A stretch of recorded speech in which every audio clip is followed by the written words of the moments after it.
Just wanted to spend some time on YouTube, a presentation of our latest Battleground poll that was conducted last week, July 19th to 23rd, of 1,000 registered likely voters.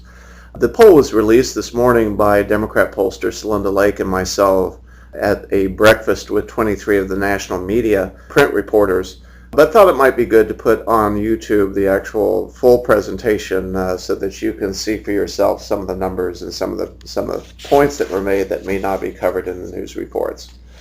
Let me start off by talking about one key thing that we did see in the data that is unique, certainly something we have not seen in many years from a Republican perspective, and that is the vote intensity is leaning very heavily in the Republican direction.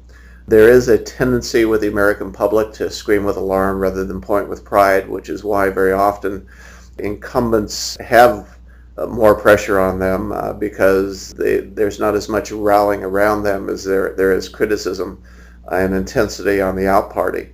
However, this is unprecedented in terms of a 9-point advantage of Republicans over Democrats on intensity to vote and a 10-point advantage over independents to vote.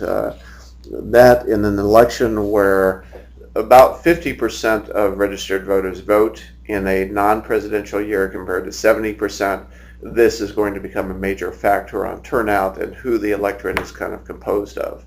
The second point I would make along this is that there is another shift that occurs that is going to be very important in looking particularly at seniors, but also Obama support amongst the young voters, is that in a non-presidential year there is a 5% shift of a percentage of the vote coming from the youth vote.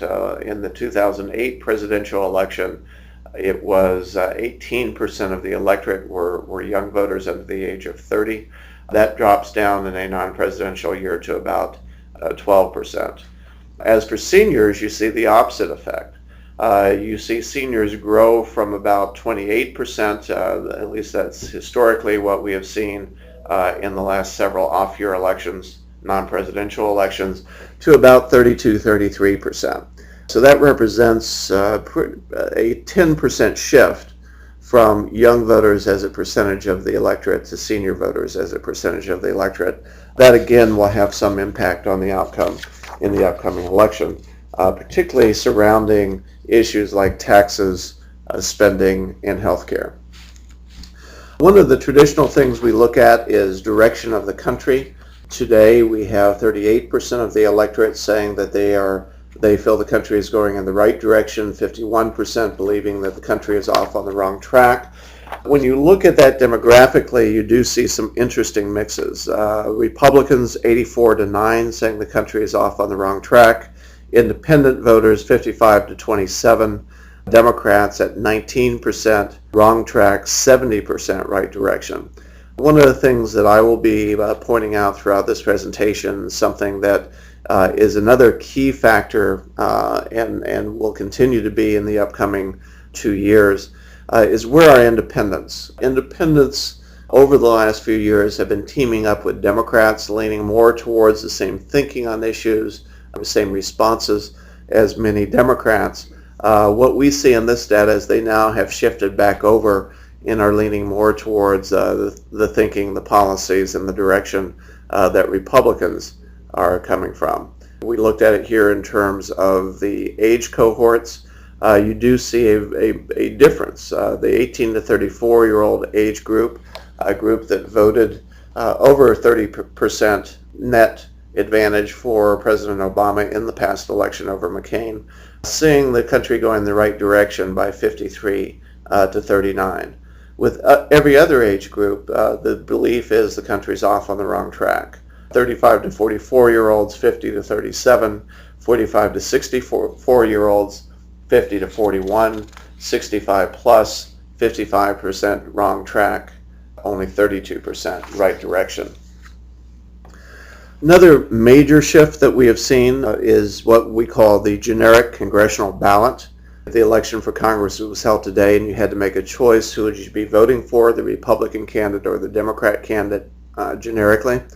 We show in this latest Battleground that the generic ballot is down to only a 3-point margin. 40% saying they will vote Republican, 43% saying they would vote Democrat. Again, this is kind of an intensity shift for Republicans. We have, in the last several elections, we have been looking at a generic ballot gap that is more in the 8, 9, 10% range. Also, as we highlight here, amongst the 60% most likely to turn out, that shift turns into a 45 Republican, 40% Democrat, again showing that intensity to vote, the intensity for the candidates that come into play from the out party. One of the interesting points about the 40-33 difference on the generic ballot is that Michael Barone has always pointed out that the generic ballot congressionally is not necessarily reflective of what will happen in the country, in that there are many minority districts, heavily Democratic districts, that once you take those out of the mix, that if you're at a 40-43 disadvantage as a Republican, you're basically at dead even with the Democrats.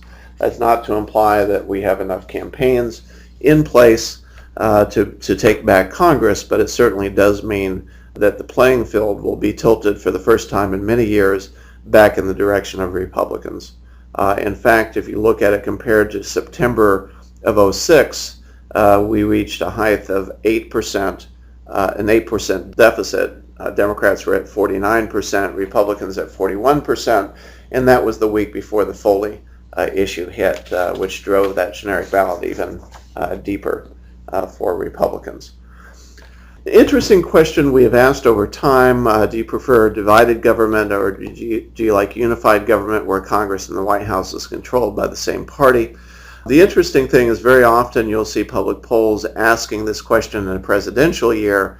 What we have found over time is where this question really comes more into play is in the non-presidential year. It is an election where everyone knows who the president is going to be after the election, and so you see some downward pressure for the incumbent party moving towards divided government. Here we see kind of a split, 41% saying they want divided government, 39% unified government. However, if you look at it in terms of by party ID, Republicans want divided government versus unified government by 56 to 26, independents shortly behind, 53 to 29, and you see the Democrats at 55% wanting unified government, only 22% wanting divided government. Again, what we see here is a trend that independents starting to lean more and mirror more opinions of Republicans as opposed to Democrats that will come into play even more as we move towards the election.